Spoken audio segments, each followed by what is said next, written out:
Boa noite, comunidade acadêmica. É com grande satisfação que daremos início à segunda noite de apresentações de trabalhos da 25ª Mostra Científica. Ela novamente está sendo exibida inteiramente no modo online.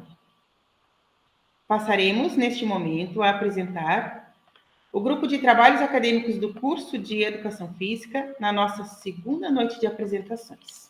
O primeiro trabalho desta noite será apresentado pelos acadêmicos Arthur Ogawa e Genilson de Lima, e tem o título Gestão Esportiva relacionada às categorias de base no futebol brasileiro. Vamos a ele. Boa noite a todos, meu nome é Arthur Hirakazu Grengal e este é meu colega Genilson. Nosso orientador é o Paulo Roberto Alves Falk. Nós cursamos o curso de Educação Física, bacharelado, e o nosso tema de TCC é Gestão Esportiva relacionada às categorias de base no futebol brasileiro. Introdução.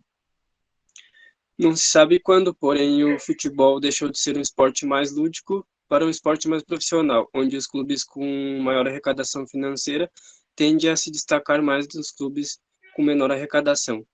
Partindo deste princípio, o futebol brasileiro passou a buscar uma maior arrecadação financeira, tendo como destaque a venda de atletas nas categorias de base. Nosso problema de pesquisa é como a gestão exitosa nas categorias de base do futebol brasileiro pode influenciar o clube e os seus jogadores.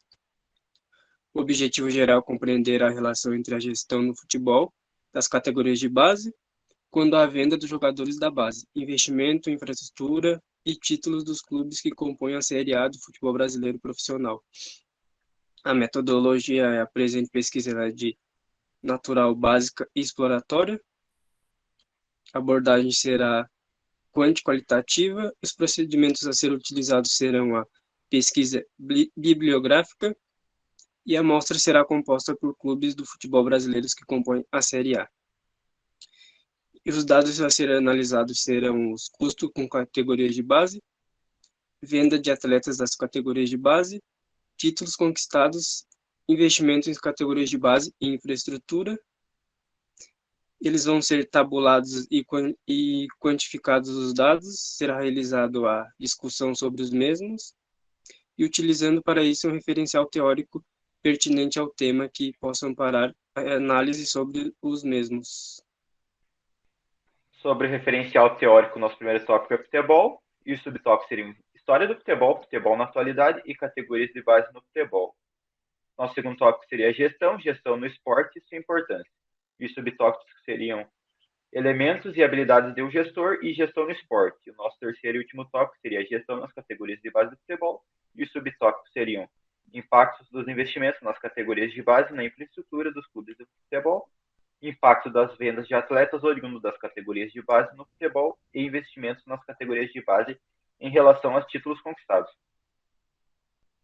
Agora, sobre os resultados, nós coletamos os dados do site oficial da Confederação Brasileira de Futebol, a CBF, onde foram buscados os campeões e vice-campeões dos campeonatos de 2019, 2020 e 2021, do Campeonato Brasileiro Sub-17 e Sub-20, Copa do Brasil Sub-17 e Sub-20 e Copa São Paulo de Futebol Júnior. Podemos ver que os campeões de 2019 foram Flamengo, Palmeiras e São Paulo, tendo o Palmeiras 3 vezes campeão neste ano.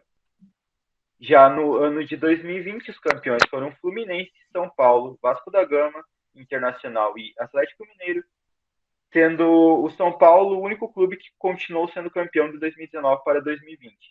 E uma curiosidade é que o Vasco da Gama é o único clube dentre os 3 anos de estudo que foi campeão que não está presente no Campeonato Brasileiro da Série A do ano de 2022. Campeões e vice-campeões do ano 2021, sendo o Flamengo 2 vezes campeão, Internacional e Curitiba. Uma observação é que a Copa São Paulo de Futebol Júnior não ocorreu neste ano devido à pandemia de Covid-19.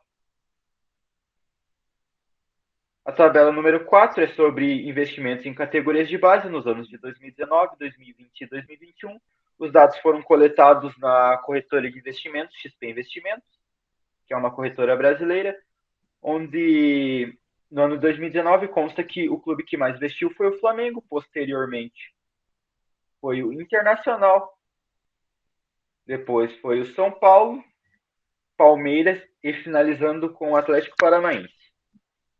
No ano de 2020, os clubes que mais investiram foi o Flamengo, São Paulo, Palmeiras, Atlético Mineiro e finalizando com o Fluminense. No ano de 2021, os clubes que mais investiram foram Red Bull Bragantino, Flamengo, Palmeiras, São Paulo e finalizando com o Internacional.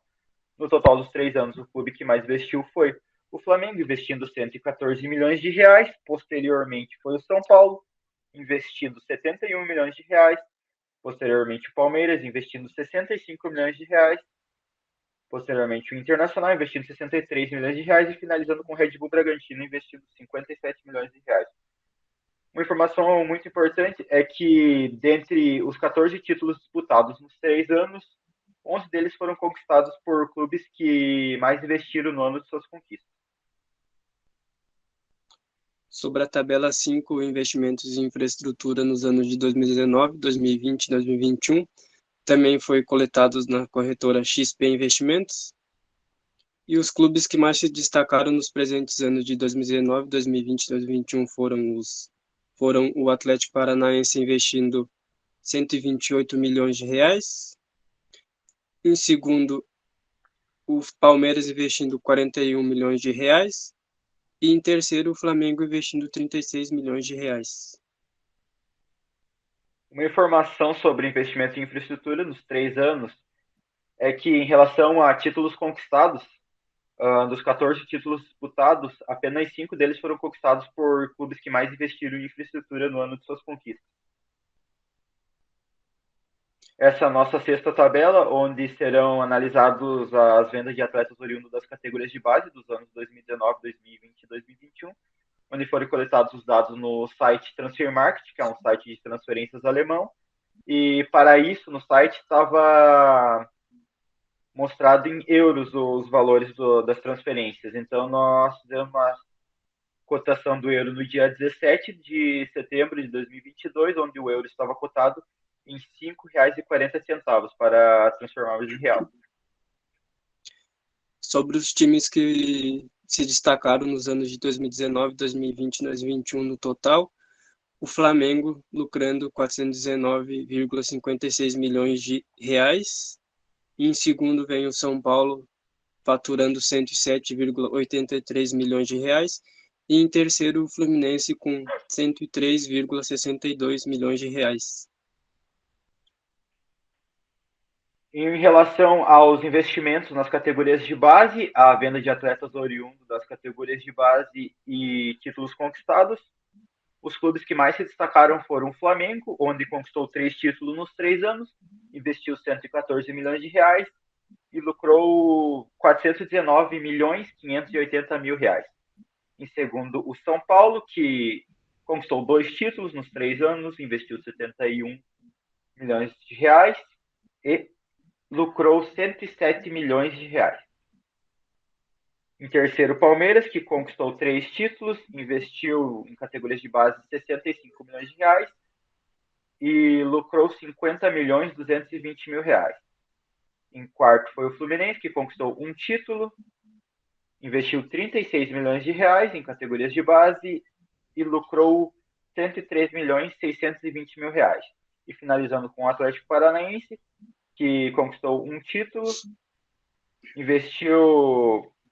o Atlético não conquistou nenhum título, investiu 25 milhões e 200 mil reais em categorias de base e lucrou 77 milhões 760 mil reais. Agora, sobre a nossa conclusão, conclui-se que as categorias de base influenciam diretamente os clubes, onde a venda de atletas oriundos das categorias de base se torna uma grande forma para auxiliar no equilíbrio financeiro do clube, principalmente jovens promessas que se tornam opções para o elenco profissional. As características dos clubes que mais se destacaram foi o grande investimento dos clubes nas categorias de base está fortemente ligado aos títulos conquistados na venda de atletas oriundos das categorias de base. Já a relação dos clubes em infraestrutura não interferiu diretamente em suas conquistas, e de títulos, e em relação a vendas de atletas obteve-se uma relação parcial. Aqui estão nossas referências. Muito obrigado e boa noite. Muito obrigada aos acadêmicos Arthur e Genilson, e parabéns pela sua apresentação. Gostaria de lembrá-los que todos os questionamentos aos acadêmicos devem ser realizados aqui no chat ao vivo. E se você está achando legal este formato de apresentação, deixe o seu like, compartilhe este link e ainda, mesmo assim, deixe o seu comentário, que ficaremos muito felizes com a sua participação. Convidamos agora os acadêmicos Alexandre Júnior e Vinícius Amaral para apresentarem o seu trabalho intitulado Impacto gerado pela pandemia da Covid-19 em uma academia de musculação da cidade de Lages. Vamos lá. Boa noite a todos. Vamos apresentar o nosso projeto de pesquisa, que tem como tema o impacto gerado pela pandemia da Covid-19 a uma academia de musculação da cidade de Lages, Santa Catarina. A dupla é composta por mim, Alexandre Machado, e pelo Vinícius Amaral. O nosso orientador é a professora Irã Nazareno, e a gente faz parte do curso de Educação Física da Uniplac. Introdução. Para o enfrentamento da pandemia causada pelo Covid-19, foram criadas medidas de prevenção com a intenção de não deixar o vírus se espalhar. Devido ao isolamento social, as pessoas não tiveram contato com exercício físico nas academias, pois as mesmas foram fechadas parcialmente.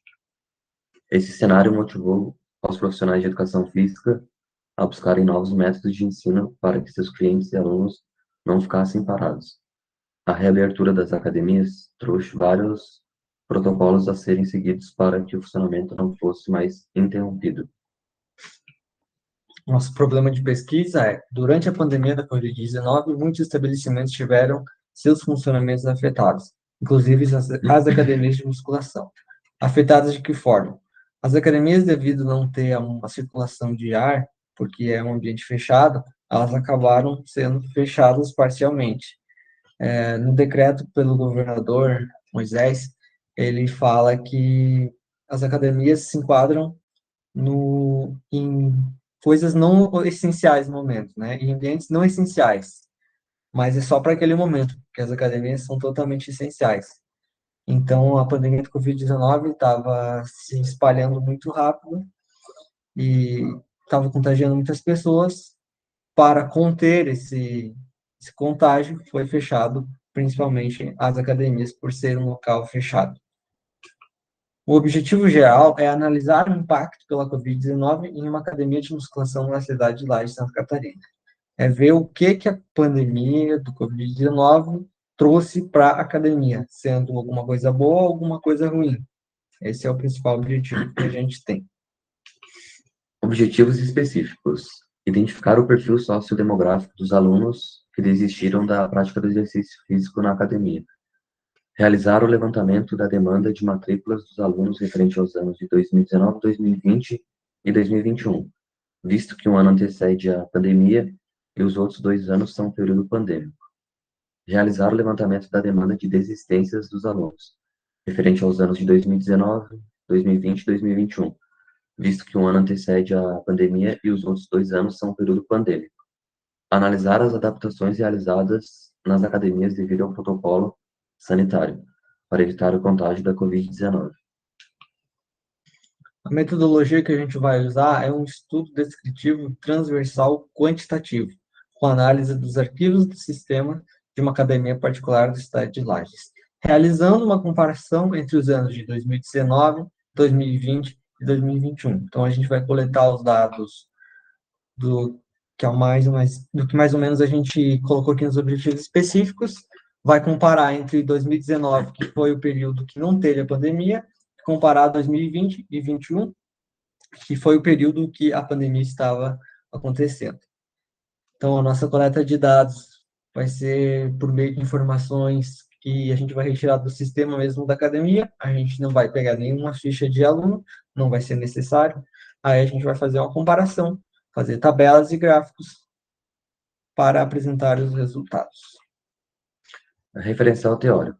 Pandemia pela Covid-19, funcionamento das academias de musculação durante a pandemia pelo Covid-19, restrições direcionadas às academias de musculação no ano de 2020, protocolo sanitário para a volta das atividades nas academias de musculação, adaptações das academias de musculação no período pandêmico, o exercício físico e a pandemia pelo Covid-19, a importância da prática de exercício físico durante o período pandêmico e o papel do profissional de educação física durante a pandemia.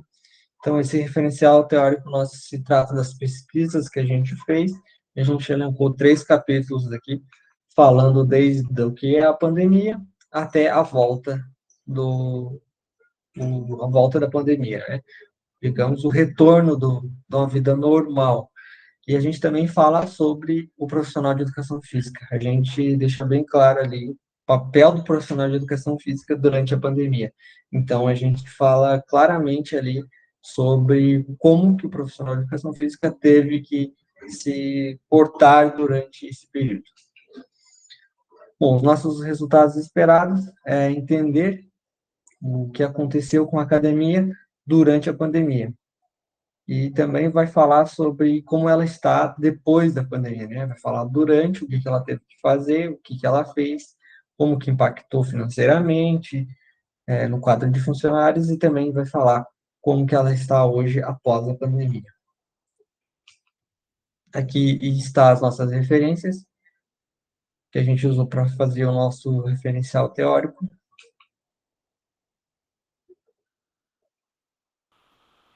Parabéns, Alexandre e Vinícius, e muito obrigada pela sua participação. Lembramos que os questionamentos aos acadêmicos devem ser realizados aqui no chat ao vivo. E se você estiver gostando, deixe seu like, compartilhe este link e contribua também com seu comentário. Ficaremos muito felizes com a sua participação. Convido neste momento o acadêmico Leonardo Borges da Rosa para apresentar o seu trabalho intitulado Incidência de acadêmicos portadores de diabetes mellitus tipo 2 nos cursos de licenciatura da Uniplac. Olá, eu sou Leonardo Borges da Rosa, a minha orientadora é a professora Andréia, curso 7º semestre de Educação Física, e o meu tema é Incidência de acadêmicos portadores de diabetes mellitus tipo 2 nos cursos de licenciatura da Uniplac. E eu começo com a seguinte pergunta: por que prevenir diabetes se eu não sei se vou ter? A introdução. O problema. A diabetes mellitus tipo 2 ela é uma doença metabólica crônica degenerativa, então ela não possui cura. É caracterizada pelo aumento dos níveis de açúcar, glicose no sangue, e os fatores de risco estão relacionados à obesidade, o sedentarismo, a dislipidemia e a hipertensão.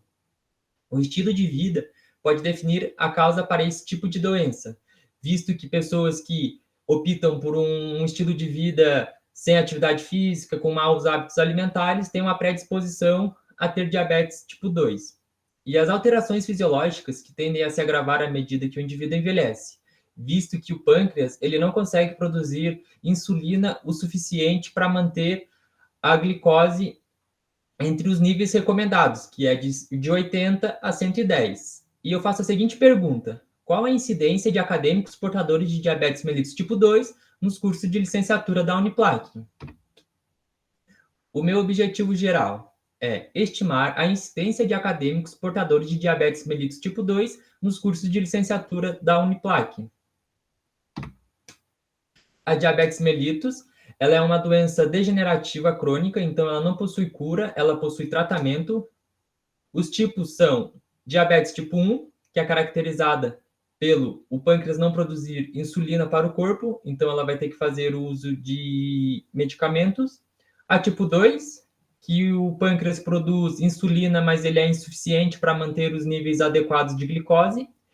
E a diabetes gestacional, que ocorre durante a gestação. As complicações da diabetes, elas são macro e microvasculares. As microvasculares, elas são caracterizadas pela acidez na corrente sanguínea. Isso acarreta no quê? Principalmente na visão, onde os vasos sanguíneos eles são mais pequenos e então acontece que a acidez ela vai degenerar. E isso pode acarretar na perda da visão. E as macros, que estão relacionadas ao coração, aos rins, principalmente, visto que diabéticos têm problemas de rins futuramente. O tratamento, ele pode ser farmacológico e não farmacológico. O tratamento farmacológico, ele é o uso de insulina e medicamento, metformina, que são os tratamentos mais comuns. E o tratamento não farmacológico, que são a atividade física e a melhora da alimentação, optar por alimentos de baixa glicose. Os fatores de risco são obesidade, sedentarismo e mau hábito de vida, que então acontece a predisposição da diabetes e a importância da atividade física para a prevenção e controle da glicemia, visto que a Sociedade Brasileira de Diabéticos, ela recomenda que sejam feitas atividades físicas regularmente, de no mínimo 3 vezes por semana, para que assim o indivíduo consiga manter as taxas glicêmicas entre 80 e 110. A minha metodologia, ela se baseia no quantitativo transversal, ela vai ser investigatória e serão aplicados um questionário sociodemográfico e estilo de vida, e depois um nível de atividade física, que é reconhecido, que seria o IPAC. Assim que os dados forem obtidos, eles serão tabulados no programa Excel, será feita uma análise descritiva e depois serão feitas comparações de média. Os resultados esperados.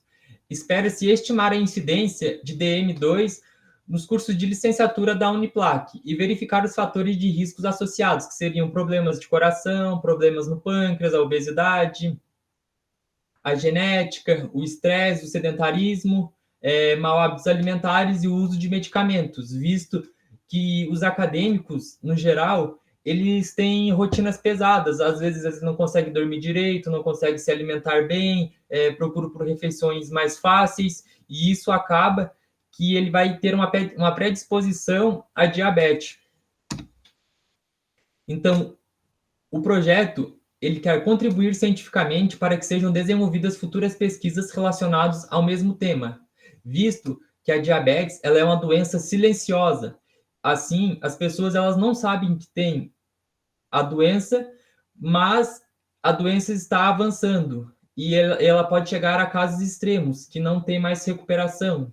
E então, esse projeto, ele quer melhorar a qualidade de vida dos acadêmicos de licenciatura da Uniplac, orientando as pessoas a fazerem, a medirem a glicose para ver como é que está, para que futuramente eles não percam qualidade de vida e caso eles tenham, eles procurem controlar ela para que assim essa doença ela não acabe avançando a estágios irreversíveis. Então, esse é os resultados esperados da minha pesquisa.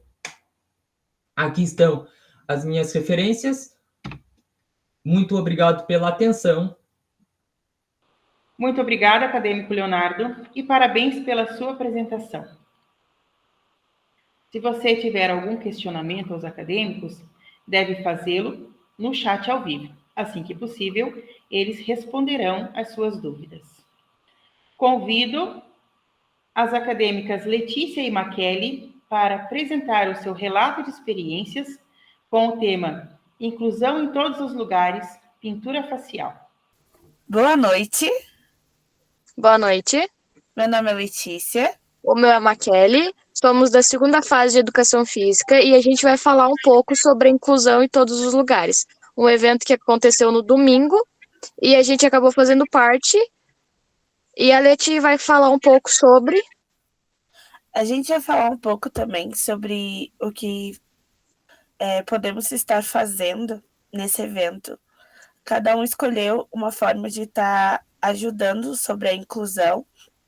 E eu e a Maquele decidimos fazer a pintura facial. A pintura facial tem tantos benefícios que ajuda a gente imaginar além do que podemos. Também ajuda ser o que a gente sempre quis ser, tipo, como um Homem-Aranha, uma borboleta, uma princesa, Unicórnio. unicórnio. Interagimos com crianças, adolescentes, até adultos, né, Maquele? Sim, e a gente, assim, foi vários tipos de atividade que aconteceu. Teve a corrida adaptada, né, com os equipamentos todos lá cheio dos frufruzinhos. E teve também basquete adaptado, jogar o bambolê dentro dos cones.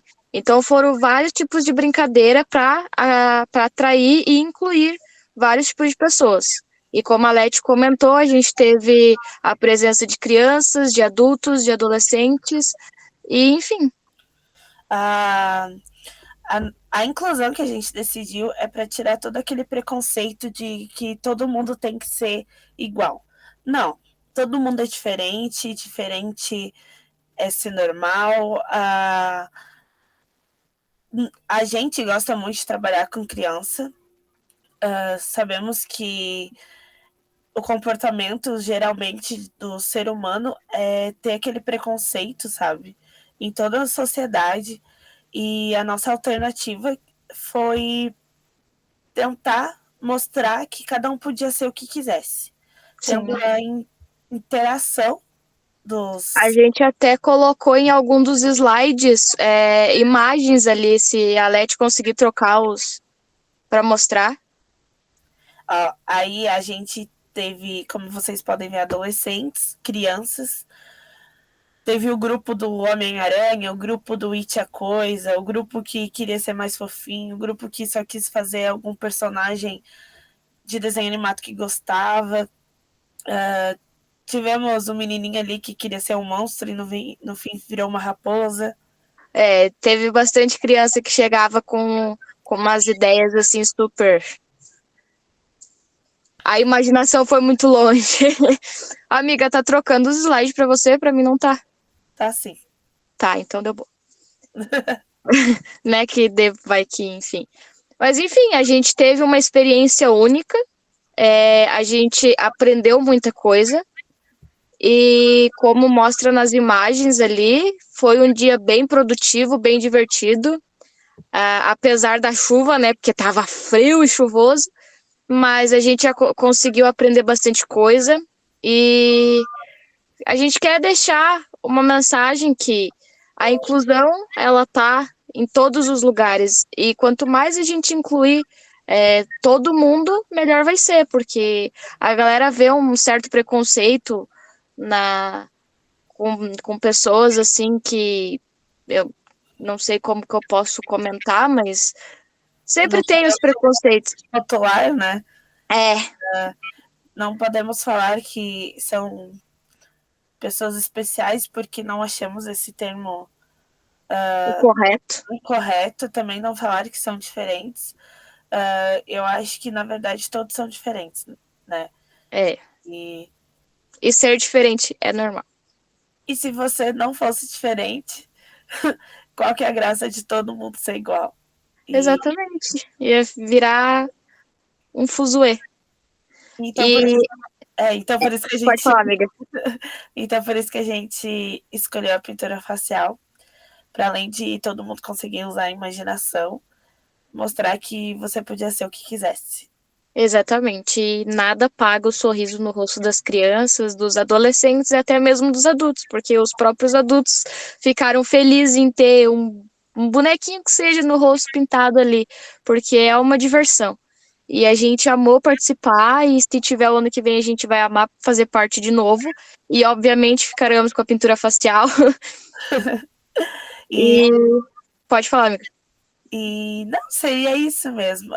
Adoramos e gostamos muito. E para não deixar tão prolongado essa apresentação, a gente vai encerrar com uma frase que está escrita em nosso slide, que é: a inclusão acontece quando se aprende com as diferenças e não com as igualdades. Então, é tudo que a gente falou, tu aprende sempre com a diferença do outro, não por ser igual. Cada um aprende a ser do jeito que é. Exatamente. E Enfim, favor desconsiderar, porque eu estou dentro do carro gravando o vídeo, porque foi um imprevisto grande que ocorreu, a gente já tinha gravado o vídeo e encaminhado, mas infelizmente o link não funcionou. Então, pegou a gente de surpresa. E uma boa noite a todos. Obrigada por ouvir um pouquinho da nossa experiência no domingo, tá? Boa noite e obrigado pela atenção. Parabéns, acadêmicas Letícia e Maquele. Muito obrigada pela sua apresentação. Se você está achando legal este formato de apresentação, deixe seu like e compartilhe este link desta live com os seus amigos. E se você está gostando, deixe também seu comentário. Ficaremos muito felizes com a sua participação. O próximo trabalho será apresentado pelo acadêmico Alisson Borges Neto e tem como título Influência dos aspectos emocionais na adesão e aderência da prática regular de exercícios físicos de frequentadores e ex-frequentadores de uma academia do município de Lages. Vamos a ele.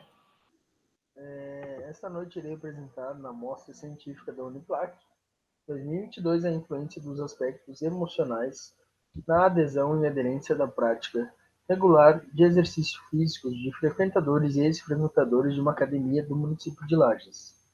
Meu nome é Alisson Borges, minha orientadora é Cristina Sutil e eu sou acadêmico do curso de Educação Física. Nosso problema de pesquisa é devido ao questionamento pessoal do pesquisador sobre o conhecimento e experiência dos profissionais de educação física ao que se diz respeito à adesão e aderência sobre a psicologia do exercício físico. Também elaborar um material de estudo de frequentadores e ex-frequentadores de uma academia desse município de Lages, respondendo a seguinte questão. Então, qual a influência desses aspectos emocionais na adesão e aderência da prática regular de exercícios físicos de frequentadores e ex-frequentadores de uma academia do município de Lages? Então, a justificativa ela é a busca da prática, de exercícios e a busca também dos resultados, aliados aos seus próprios desejos. E seus fatores motivacionais no início dessa prática de exercícios físicos e a semelhança para todas as idades, exceto os mais velhos ligados também à busca dos seus objetivos. A motivação pessoal também e a busca pela melhor exploração dos profissionais por esse campo da educação física, da psicologia do exercício físico. O incentivo desse projeto para estudo também e mais conhecimento da área, tanto dos profissionais quanto dos acadêmicos. O objetivo geral é revisar teoricamente e ir a campo em busca dos dados, comparando a realidade sobre esses fatores influenciáveis nas adesões e aderência em prática de exercícios físicos de praticantes e também de desistentes. Objetivos específicos. 1. Conhecer os principais elementos emocionais que influenciam para a adesão e aderência da prática de exercício físico. 2. Também identificar os parâmetros psicológicos e cognitivos através de questionários e materiais. 3. Conhecer sobre os fatores que influenciam também na desistência dos praticantes de exercício físico. Hipóteses a presença de profissional de educação física com conhecimento de psicologia do esporte e exercício físico. Ele aumenta a permanência das pessoas aos programas de exercício físico. 2. Os fatores e aspectos emocionais interferem na rotina dos praticantes de exercício físico e, consequentemente, na sua aderência. Os motivos que levam as pessoas à adesão e aderência da prática regular do exercício físico. Referencial teórico dos fatores determinantes para a prática do exercício físico. São vários os fatores determinantes para a prática do exercício físico, e uma delas é a mudança comportamental. Hoje os estudos mostram que os homens são mais ativos que as mulheres, e também que quanto maior o grau de escolaridade do indivíduo, maior a prática de exercício físico. Referente à média de idade, os indivíduos entre 32 e 61 anos são considerados mais ativos. Entretanto, atividades como a caminhada, natação, hidroginástica, musculação têm a maior adesão e aderência, porém, conforme aumenta a idade, também aumenta essas barreiras para a prática, especialmente relacionada à sua falta de tempo, pelas alterações biopsicossociais, características ambientais. Já os fatores ditos como os facilitadores para essa prática incluem as crenças normativas, que são a percepção dos benefícios da prática, o que beneficia este frequentador, o ambiente físico favorável e a alta eficácia. Então, se ele tem vínculo com as pessoas ali ao seu redor e se vale a pena estar ali. Já os fatores facilitadores menos presentes são relativos ao suporte social. Além desses fatores citados acima, as características sociodemográficas podem influenciar consideravelmente na percepção dessas barreiras. Então, são variáveis relacionadas à profissão, também características familiares, também classe econômica. Então, alguns exemplos disso. Consequentemente, podem ser responsabilizadas pela redução de prática de exercício físico. Portanto, as barreiras percebidas e sobrepõem a existência são os fatores facilitadores.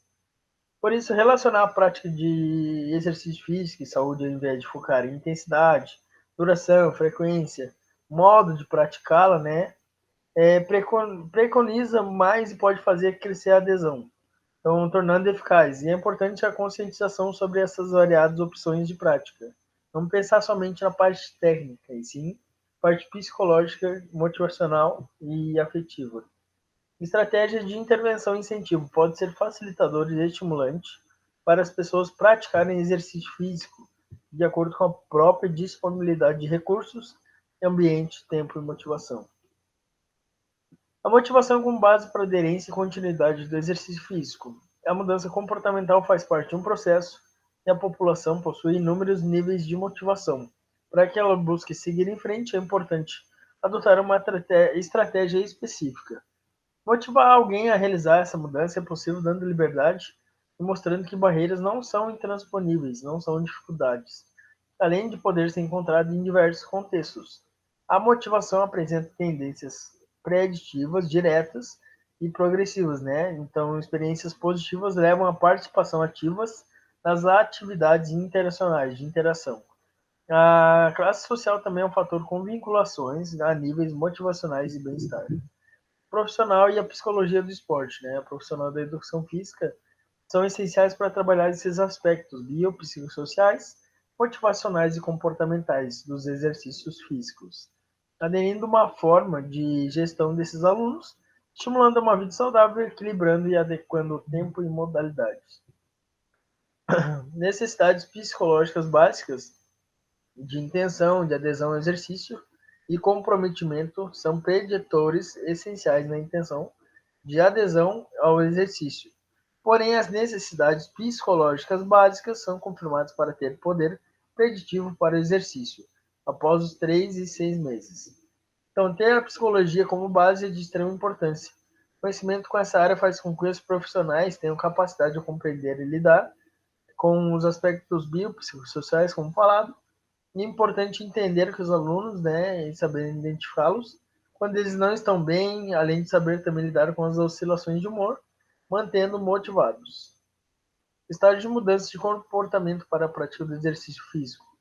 Os estágios de mudança são feitos em 6 etapas, né, no caso. Podem ser classificados como a pré-contemplação, que é a primeira, não considera a possibilidade de mudar nos próximos 6 meses.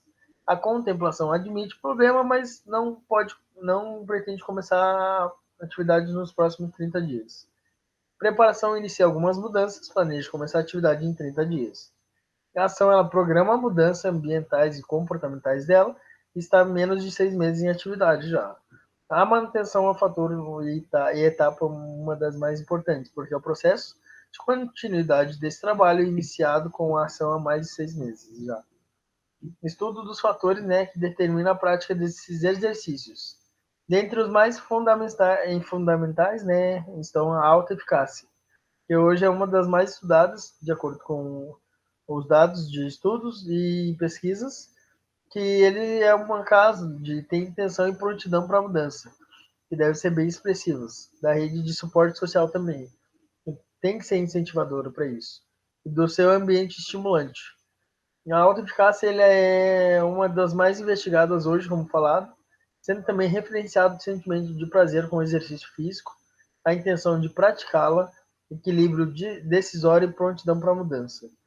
Então, ele tem essa continuidade devido à sua autodeterminação e prontidão para mudanças e também para adaptações. A metodologia, né, ela foi feita ali de acordo com a pesquisa somatória dos alunos que frequentam a academia particular, no ano de 2022 na cidade de Lages, Santa Catarina, um total de aproximadamente 50 alunos. Participantes têm idade entre 18 e 60 anos e são contratados através também de aplicativos de celular e via aplicativo WhatsApp. O procedimento de coleta de dados, os dados, só um momento.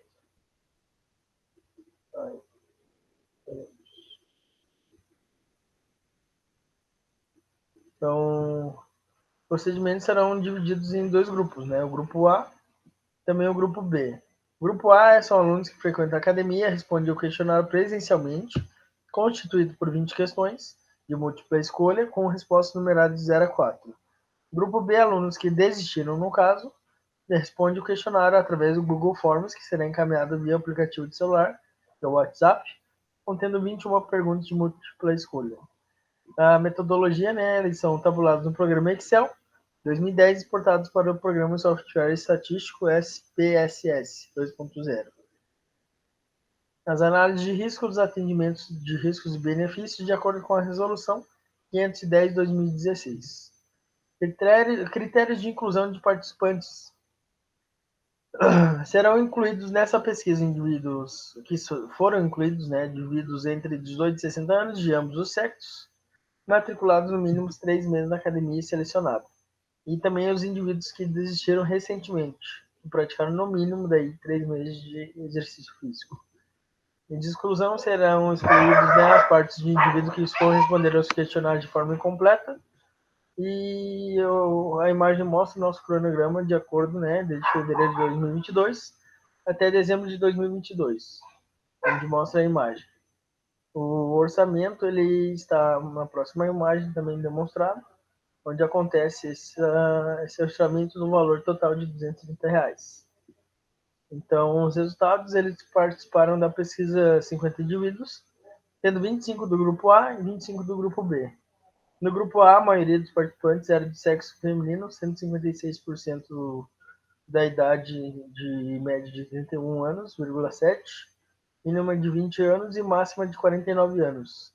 Os resultados obtidos nessa avaliação do perfil são apresentados na tabela 1, onde o sexo masculino tiveram 11 homens, sendo 44%, e o feminino tiveram 14 mulheres, sendo 56%. Quando perguntado, né, aos participantes por que você se envolveram em exercício físico, a maioria respondeu saúde, sendo predominante 64%, seguido de estética 36%. Os resultados obtidos na pergunta aberta estão apresentados na tabela 2. De acordo com a tabela na imagem mostrada, né, no slide, a saúde é predominante, onde 16 pessoas responderam que a saúde é um fator importante para ela, de acordo com o exercício, porque é que elas aderem a isso, sendo 64%. Estética vindo em seguida, né, com 14 pessoas, sendo 56%, e terceiro, qualidade de vida, sendo 8 pessoas, com 32%. O restante das respostas, né, as escolhas, de acordo com a afetividade dos participantes e frequentadores, bem abaixo, sendo mais igualitária, de acordo com o modo geral. O questionário Break 2 está disposto nesse quadro 1 aí, apresentado na imagem, onde apresenta os resultados referentes às respostas dos participantes. Lembrando que é referente a como os participantes se sentem pessoalmente sobre os exercícios físicos. Então, a imagem nas análises de dados até o momento estão sendo de forma parcial, os estudos e demais resultados serão finalizados e demonstrados de forma completa.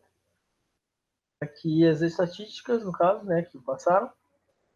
De início ali, onde tem as questões, desde a 1 até a questão 21, e predominantemente também foram do sexo feminino, sendo 80,5%, masculino 18,5%. Quando perguntado aos participantes, né, que desistiram, por que você desistiu de sua última prática de exercício físico? A maioria respondeu de modo geral, falta de motivação, acompanhamento, falta de disciplina. Aqui as estatísticas demonstradas, onde aparece o fator também de cores ali, predominantes, porcentagem e as legendas, né, das cores.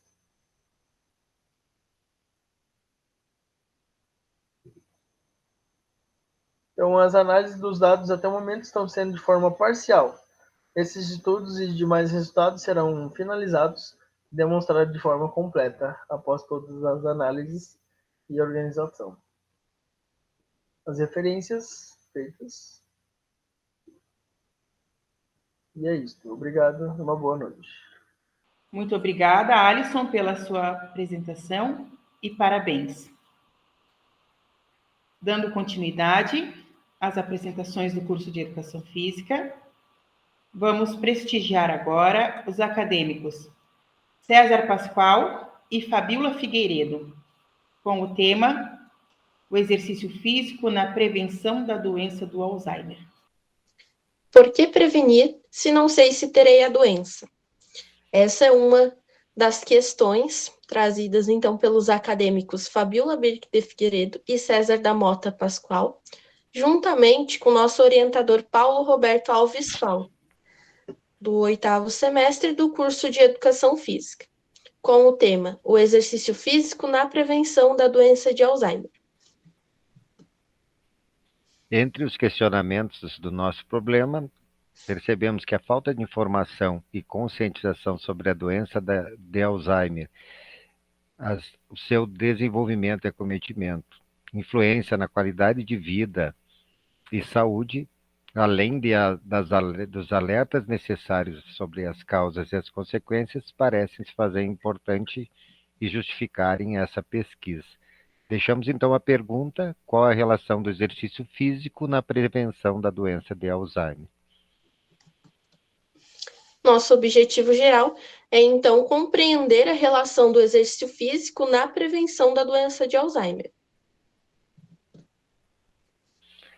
No nosso referencial teórico, então, tentamos trazer o que é a doença de Alzheimer, seu tratamento farmacológico e não farmacológico, as relações entre neuroplasticidade e a capacidade do encéfalo de se reorganizar, os fatores multiprofissionais, o profissional da educação física e os exercícios físicos mais indicados. Bom, a nossa pesquisa, ela baseia-se, então, numa revisão sistemática, o qual utiliza-se, então, do método PRISMA com a estratégia PICO. PICO seria população, intervenção, comparação e desfecho. No nosso caso, a população não se aplica, pelo fato de estarmos citando sobre a prevenção. Então, a prevenção entende-se que ela inicia-se desde a infância. A nossa intervenção é através do exercício físico. A comparação é entre exercícios com fatores positivos e outros que não mostram. Nosso desfecho é a prevenção da doença de Alzheimer. Para isso, usamos na nossa metodologia a pesquisa nas bases de dados CAPES, BVS e PubMed. Os descritores relacionaram o exercício físico à prevenção da doença de Alzheimer e a doença de Alzheimer. Então, para o nosso artigo, foi utilizado, então, de critérios de inclusão e exclusão para chegarmos a um resultado final. Nos critérios de inclusão, houve, então, um recorte temporal de 2018 a 2022, utilizando-se de artigos científicos que tivessem livre acesso. Foi utilizado, então, artigos tanto nacionais quanto internacionais e outros que citassem exercício físico, indivíduos de qualquer faixa etária e estudos com seres humanos. Nos nossos critérios, então, de exclusão, foi excluído livros e capítulos de livros, TCCs, dissertações, teses, artigos de eventos e congressos, revisão de literatura e outros que não mencionam a doença de Alzheimer, e principalmente os artigos que já traziam a doença de Alzheimer instalada. Então, usando nossos critérios de inclusão e exclusão, obtivemos um total de 84 artigos. Desses, 6 artigos foram elegidos, e desses 6 artigos, 3, após a leitura completa e detalhada, dentro de um crivo importante, resultaram 3 para a nossa síntese qualitativa. Para os nossos resultados e análise, foi feito, então, um quadro para a seleção dos artigos e a comparação deles, o qual utilizou-se do autor e do ano, o tipo de estudo que cada artigo trazia, objetivo geral, metodologia, os exercícios físicos citados e os principais resultados e conclusões. Nosso público-alvo, então, foi um público entre 50 e 65 anos de idade. Os exercícios variaram em exercícios aeróbicos e resistidos, e exercícios com inclusão de força de preensão, aeróbico e resistido. A duração da intervenção em todos teve um crescimento progressivo, iniciando em média com 20 a 30 minutos, e no final de 8 semanas ou do processo total de 6 meses, terminando com 150 minutos por semana. Então, vale lembrar que isso foi as informações que obtivemos dos artigos. Então, houve diferença entre os artigos no momento dos resultados, visto que a principal diferença foi que apenas um dos artigos comparou pessoas que tinham uma predisposição genética para ter a doença de Alzheimer e comparou com quem não tinha predisposição. Dessa forma, o artigo trouxe que quem tinha predisposição genética obteve um maior resultado com relação na sua função física através do exercício físico. Função cognitiva através do exercício físico. E assim, todos os artigos trouxeram melhoras físicas e cognitivas, uns mais significantes do que outros, e com relação ao profissional de educação física, em nenhum dos artigos citou o profissional de educação física como um dos principais atuantes na prevenção da doença de Alzheimer.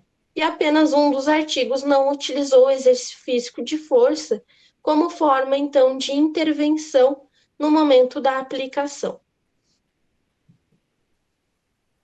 Considerando, então, o nosso profissional de educação física e tentando estabelecer um link importante com esse profissional, acabamos, né, com nossas considerações finais, elencando, então, a necessidade desse trabalho multiprofissional, relacionando o profissional de educação física num local de destaque, não apenas um coadjuvante, uma peça importante no tratamento não farmacológico e em outras situações. Haja visto que todas as possibilidades parecem apontar para esse trabalho em que o profissional de educação física está sempre à frente ou pelo menos ao lado de todas essas investigações. Vale lembrar, então, que sugere-se esse trabalho multiprofissional pelo fato de que não são apenas exercícios físicos que vão estar atuando na prevenção da doença de Alzheimer, mas também o estilo de vida, os hábitos de uma pessoa, tanto seja ele cultural ou ambiental, e assim a gente pode concluir que uma das nossas principais dificuldades foi durante a grade curricular das universidades nacionais. Ou seja, hoje não se traz muito relacionado disciplinas à neurociência. Então, essa foi uma das nossas dificuldades no momento de pesquisa com relação a esse trabalho. Então, por esse motivo, pode que o profissional de educação física não esteja incluído tanto nas observações e nas doenças, seja ela de demência, seja ela fisiopatológica.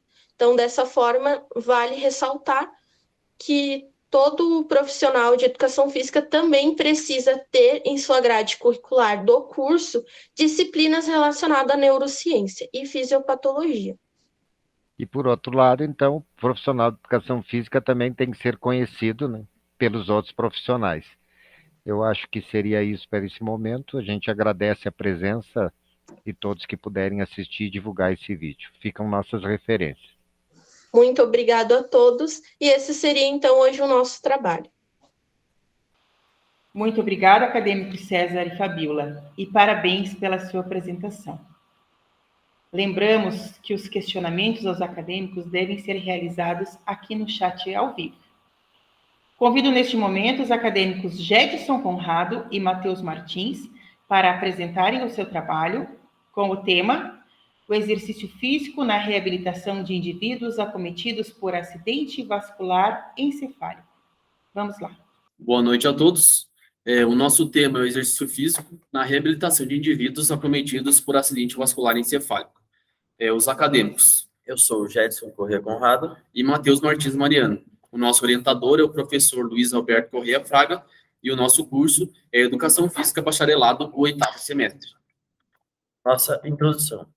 O acidente vascular encefálico é definido por uma disfunção neurológica aguda que tem origem vascular. Caracteriza-se como uma doença que resulta em lesão ou morte de células cerebrais encefálicas. O AVE é um dos principais motivos de incapacidade em todo o mundo, sendo a principal causa de morte de adultos no Brasil. As pessoas acometidas precisam de reabilitação contínua e progressiva para atingirem a restauração física, social e emocional. Desta forma, o exercício físico é necessário e indispensável para prevenir e minimizar a incidência do AVE, além de incentivar hábitos de vida saudável e evidenciar a sua importância para a reabilitação de indivíduos acometidos. O nosso problema. Considerando-se que a gravidade e prevalência de pessoas acometidas por AVE, bem como as sequelas oriundas e a necessidade de desenvolvimento de ações para a reabilitação, elencou-se como problema. Qual a contribuição do exercício físico na reabilitação de indivíduos acometidos por acidente vascular encefálico?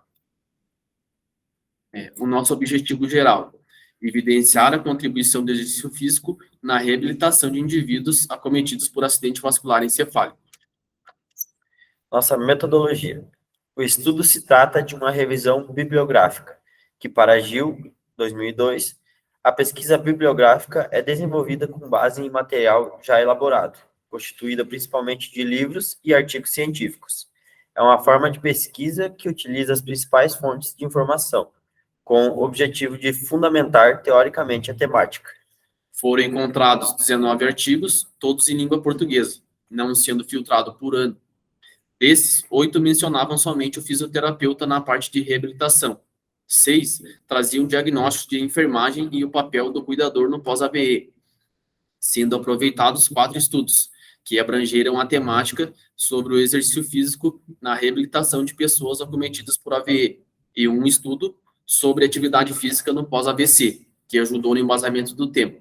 Dos 19 artigos, apenas 5 se encaixaram nos requisitos e foram selecionados para análise.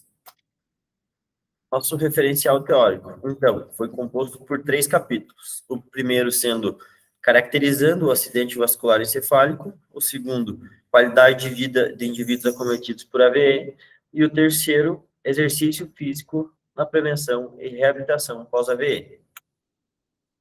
Os nossos resultados. Evidenciou-se, então, que o AVE ele acomete boa parte da população e causa alterações em seu estado físico e psicológico. O processo de envelhecimento, ele aumenta consideravelmente o risco de se ter um AVE. E não se descarta também que os mais jovens estão vulneráveis a sofrer esse tipo de patologia, devido às grandes taxas de obesidade e ao sedentarismo. É um grande fator de mortalidade, e principalmente de incapacidades físicas, prejudicando a qualidade de vida do acometido. Após o acidente vascular encefálico, muitas pessoas não procuram locais adequados para a prática regular de exercício físico, e assim não continuam a vida ativa. A reabilitação é composta por uma equipe multiprofissional, e muitas pessoas ainda desconhecem que o profissional de educação física pode intervir nesse processo. Constatou-se, então, que o exercício físico ele contribui de forma considerável para a vida de uma pessoa acometida por AVE, melhorando as habilidades motoras, aptidão física, condicionamento físico e ainda contribui na redução dos níveis de ansiedade e depressão. Pontua-se ainda melhora da autoestima, propiciando a sensação de bem-estar, além de diminuir os riscos de um segundo episódio dessa patologia, melhorando a qualidade de vida do acometido. Nossa conclusão. O exercício físico contribui de forma considerável para a vida de uma pessoa acometida por AVE. Melhora as habilidades motoras, aptidão física, condicionamento físico e ainda ajuda a diminuir os níveis de ansiedade e depressão, além de diminuir os riscos de um segundo episódio dessa patologia, melhorando a qualidade de vida do acometido. Tendo em vista que o exercício físico tem grande eficácia na reabilitação no pós-AVE, se faz necessário ações de educação e saúde que possam incentivar os hábitos de vida saudável, como a prática regular de exercício físico e a alimentação saudável, que são indispensáveis para prevenir e minimizar a incidência do AVE. Percebe-se ainda a necessidade de novas pesquisas relacionadas ao tema em estudo, principalmente enfatizando os benefícios do exercício físico na reabilitação de indivíduos acometidos por AVE. Essa aqui seria nossas referências e esse seria o nosso trabalho. Muito obrigado pela atenção de todos. Parabéns, Gedson e Matheus, e muito obrigado pela sua apresentação. Gostaria de lembrá-los que os questionamentos aos acadêmicos devem ser realizados aqui no chat ao vivo. E se você está achando legal este formato de apresentação, deixe seu like e compartilhe o seu link com os seus amigos. Deixe também seu comentário, que ficaremos muito felizes com a sua participação. Convido agora os acadêmicos Guilherme Custódio e Murilo Borges para apresentarem o seu projeto intitulado Os Benefícios do Boxe para Crianças. Boa tarde a todos. Eu sou o acadêmico Guilherme, faço educação física na Uniplac. Estou junto com meu colega Murilo Borges. A gente vai apresentar o nosso tema, Os Benefícios do Boxe para Crianças, né? Nosso TCC. Bom, a gente vai falar um pouco sobre esse assunto, do porquê que a gente escolheu esse assunto em específico, né? O boxe. E para crianças, né? O que acontece? Muito nas academias, a gente percebeu, pelo fato de a gente já ter se envolvido muito nessa área, né, do esporte, a gente gosta muito do esporte de contato. Então, eu fui atleta, o Murilo já foi praticante também, né? E a gente percebia que era o seguinte, era uma mistura, não tinha uma individualidade, não trabalhava com a individualidade de cada indivíduo, né? Era algo que botavam lá para treinar e bem no fim era tudo junto, né? Não tinha uma especificidade para cada. Isso a gente percebeu e foi um dos motivos da gente ter começado a querer se interessar ainda mais por esse assunto, principalmente as crianças, né? Então, complementando também com o meu colega, boa tarde a todos, complementando com o meu colega Guilherme disse, a gente exatamente isso, a gente notou que por ser uma generalização muito grande na parte de academias e das lutas no boxe, não é diferente também, né? Então, ocorre que eles utilizam mesmos métodos para todo mundo, não consideram nenhuma individualidade, principalmente das crianças, que é um público especial, né? Então, a gente decidiu escolher esse tema também pelo fato de a gente querer saber mais quais os benefícios que ele traz para a criança de todas as maneiras, física, mental, social, e também explicar a importância do profissional de educação física nessa área e como contribui para o desenvolvimento integral da criança. Então, exatamente o que eu disse agora. A gente vai pesquisar, além dos benefícios práticos que a criança vai ter com o treinamento, a gente vai pesquisar como o profissional da educação física ele pode ser um diferencial nesse treinamento, nessa formação da criança. Porque a gente sabe que a criança, qualquer coisa, ela é influenciável. Então, ela vê exemplos, ela aprende. No caso, o profissional de educação física, ele seria muito importante porque ele faria uma formação completa dela, né? E a gente sabe que, hoje em dia, com as resoluções que tem, professores de boxe, de lutas, não precisam ser formados em educação física. E além dos benefícios que a luta traz para elas, a gente vai querer entender e pesquisar qual a diferença que faria se todos fossem formados e como que são os métodos que se utiliza por esses profissionais. Bom, vou falar um pouco sobre o nosso referencial teórico, né? Neuenfeld, 2008, página 153. Os alunos necessitam adquirir conhecimentos não apenas de como fazerem exercícios físicos e como praticar esportes, mas de serem capazes de entender e analisar a sua condição de sujeito cultural e histórico, numa sociedade que possui uma cultura de movimento da qual ele faz parte. À primeira vista, associar as artes marciais ao brincar pode ser visto como algo errado para os tradicionalistas. No entanto, o próprio ato de lutar é algo espontâneo. Esta afirmação é baseada na própria cultura oriental, o berço da maioria das artes marciais, como Huizinga, 1996, explica. Bom, como eu acabei de ler, né, o que acontece com as artes marciais hoje? Principalmente lutas que envolvem mais contato, como boxe, muay thai, né, kickbox, elas são muito marginalizadas, são rotuladas como sem disciplina, né? Uma arte marcial que só serve para violência. E é totalmente o oposto, né? A arte marcial em si, tanto boxe como kickbox, muay thai, elas são artes marciais que ela trabalham tanto a mente quanto o corpo, né? Então é isso que a gente preza, principalmente nosso público-alvo que a gente escolheu no nosso assunto, crianças, né? Que é ainda mais há ainda mais uma marginalização, né? Porque eles ficam com medo de colocar seus filhos na academia de lutas, com medo que eles vão, sei lá, ser mais agressivos, né? Serem mais, né, intolerantes a qualquer outra coisa, eles não serem mais tão de ter tanta disciplina, mas em qualquer coisinha, né, como eu disse, se tornar mais agressivo em si, bater nos próprios colegas e não ir até mesmo bem na escola por conta disso, né, que isso acaba influenciando na vida deles, e é totalmente o oposto, né. Só para complementar meu colega também, a gente não colocou nesse slide, mas parte do nosso trabalho é pesquisa sobre a metodologia, sobre o que os professores usam, a importância de eles terem uma didática boa para lidar com as crianças, de saberem como se portar diante delas, né, para que elas possam ter uma formação, sim, não só técnica, que a gente tem o objetivo de nosso trabalho também, mas também a parte social e psicológica, que uma criança é muito importante esses aspectos para uma criança. Bom, falar um pouquinho da metodologia, então. Então, na academia que nós vamos pesquisar, nossa amostra será 10 crianças, sendo 6 meninos e 4 meninas. E além da pesquisa com as crianças, que é o foco principal, 4 professores de boxe. A gente vai entrevistar, aplicar questionários neles, nas crianças e nos professores, exatamente porque a gente quer saber também dos professores como se dão essas aulas. E a gente vai entrevistar alguns que são formados em educação física e outros que não.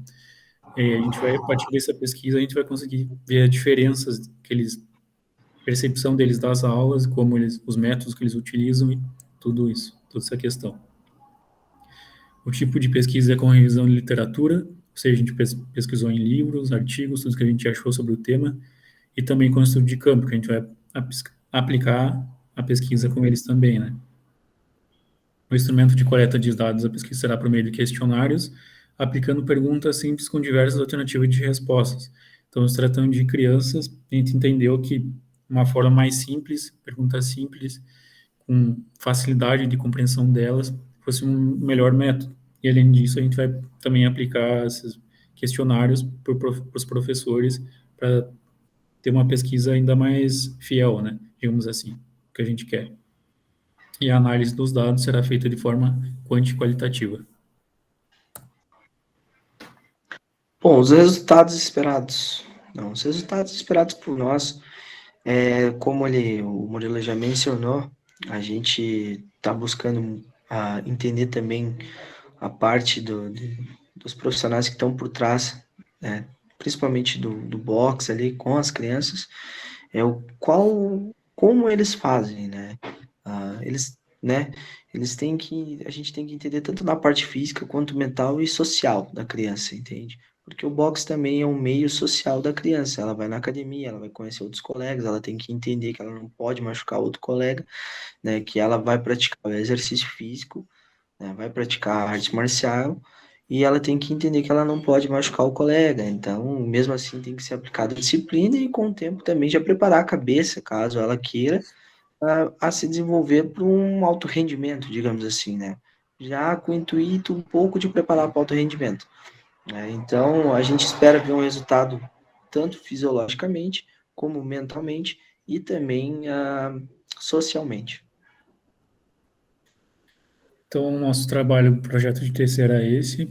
Espero que tenham gostado. A gente queria agradecer os nossos orientadores, o Sadi e o Marcos. Tenham uma boa tarde. Tchau, tchau. Muito obrigada, acadêmicos Guilherme e Murilo, e parabéns pela apresentação. Vamos prestigiar agora a apresentação das acadêmicas Ana Carolina Moraes Elias e Adriana dos Santos Muniz, com o tema Projeto de Intervenção, Jogos, Brinquedos e Brincadeiras. Bem-vindo à 25ª Mostra Científica da Uniplac. Eu me chamo William, sou acadêmico da universidade e faço parte do projeto de intervenção do PROEG, chamado Jogos, Brinquedos e Brincadeiras, juntamente com os meus colegas Adriana Muniz, Ana Késia Camargo, Carol Moraes, Juan Gislon, Rafaela Ribeiro e o Ellison Alves. Orientado também pela nossa professora Mara Shirley Rossi. O projeto de intervenção ele consiste na criação, confecção e reestruturação de atividades e materiais adaptados a serem utilizados por professores de alunos com deficiência no ensino regular no município de Urubici, em Santa Catarina. O projeto ele trata de uma proposta educacional com a flexibilização de regras, uso de espaços diferenciados, criação e reconstrução de brincadeiras e confecção de materiais alternativos para auxiliar no trabalho pedagógico, numa perspectiva mais inclusiva. Pensar sobre função social da escola leva a refletir, considerar e respeitar as diferenças individuais, criando situações de diversidade de ideias, sentimentos e ações, aprendendo e crescendo com o outro. Tendo em vista essa problemática, o projeto de Jogos, Brinquedos e Brincadeiras desenvolverá, então, atividades e materiais adaptados para serem utilizados por esses professores numa perspectiva mais inclusiva, para alunos que tenham ou não deficiência. O objetivo do projeto é elaborar uma proposta educacional com a flexibilização de regras, uso de espaços diferenciados para as práticas, reestruturação e criação de novas brincadeiras e confecções de materiais alternativos. Os objetivos específicos com a questão do projeto é de conhecer os desafios e as dificuldades encontradas pelos professores que têm alunos com deficiência no ensino regular, reconhecer as diferenças individuais, potencializando o desenvolvimento de novas habilidades, desenvolver dinâmicas de grupo em forma de oficinas com exploração de situações de problema e confeccionar materiais alternativos para serem utilizados nas atividades adaptadas. A metodologia. As estratégias a serem desenvolvidas contarão com roda de conversas, encontros presenciais ou de forma remota pelo Google Meet. Estudo de casos, vivências, pesquisa de atividades, criação, reestruturação de brincadeiras e jogos, confecção de materiais alternativos, utilização e exibição de vídeos. Os encontros ocorrem uma vez por semana e são destinados ao planejamento das ações do projeto. Os resultados esperados. O projeto encontra-se em fase de preparação para as oficinas e espera-se estabelecer o diálogo multidisciplinar entre os participantes da proposta educacional através das atividades adaptadas com jogos, brinquedos e brincadeiras. Implementar a proposta educacional de atividades e materiais adaptados, como recursos didáticos a serem utilizados pelos professores que atuam no ensino regular. Oportunizar aos professores referencial teórico para melhor compreensão das adequações curriculares. No projeto, os estudos entre os acadêmicos e a professora foi sobre a história da deficiência, diferentes tipos de deficiências, legislação das pessoas com deficiência, papel do professor de alunos com deficiência, conceitos de jogos, brinquedos e brincadeiras, o jogo e a educação infantil, tipos de brinquedos, Base Nacional Comum Curricular e currículo do território catarinense. Nesse projeto, cada aluno ficou responsável em trazer uma atividade ou brincadeira de acordo com uma disciplina curricular, seja português, matemática, história, geografia, entre outros. E a gente trouxe alguns exemplos, que, por exemplo, tem o que a caixa esconde, que tem o formato de um animal que a criança ou a pessoa pode pôr a mão e identificar através do tato, do do toque algum objeto e vai auxiliando nesse sentido de identificar e tal na brincadeira. Tem o jogo da memória auditiva, que você consegue identificar através do barulho sons semelhantes e fazer essa comparação como se fosse com o jogo de cartas, mas nesse sentido com o barulho do elemento que está dentro dele. A caixa sensorial, ela tem como objetivo ampliar o conhecimento e o aprendizado da criança, onde ela cria percepções através dos objetivos colocados na caixa, sendo voltada para a parte externa, onde foi utilizado números, letras do alfabeto, tampa de garrafa PET, grampo de roupas, em formato de triângulo, quadrado, retângulo e até coração. Essa caixa também é utilizada para crianças autistas, né, que ajuda no aprendizado, por ser algo mais lúdico, e também auxilia na curiosidade e imaginação delas. Com a caixa, o aprendizado se torna mais dinâmico e a conexão com a criança se torna muito melhor. Com a caixa, a criança se sente mais segura ao alcançar os objetivos estipulados, podendo se divertir enquanto aprende. A caixa também pode ser utilizada assim em diversas disciplinas, como artes, português, matemática e entre outras.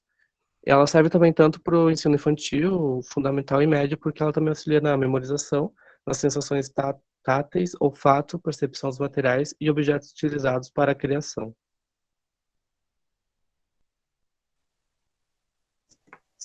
Para que a gente pudesse, então, estar fazendo esse trabalho, a gente se referenciou na Base Nacional Comum Curricular, de 2018.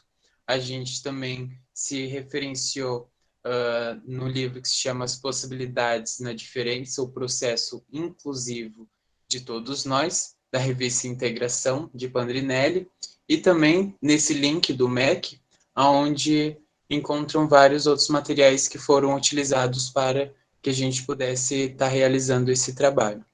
Muito obrigado a todos que assistiram, a todos que acompanharam, e nos vejamos numa próxima. Essa foi a última apresentação da nossa segunda noite de trabalhos do curso de Educação Física. Parabéns, acadêmicas Ana Carolina e Adriana, e muito obrigado pela participação de vocês. Gostaria de agradecer a todos os acadêmicos do curso de Educação Física que nestas 2 noites abrilhantaram o nosso evento da 25ª Mostra Científica da Uniplac. Gostaria de agradecer a participação de todos os acadêmicos deste grupo de trabalho do curso de Educação Física e parabenizá-los pelas apresentações nestas 2 noites, as quais contribuímos muito na 25ª Mostra Científica. Parabenizo também toda a equipe organizadora da 25ª Mostra Científica da nossa querida Uniplac. Esta live, assim como a live de ontem, ficarão disponíveis no YouTube dentro dos canais de comunicação da Uniplac. Sendo assim, encerro os trabalhos do curso de Educação Física, agradecendo a sua participação e audiência. Muito obrigada e até a próxima.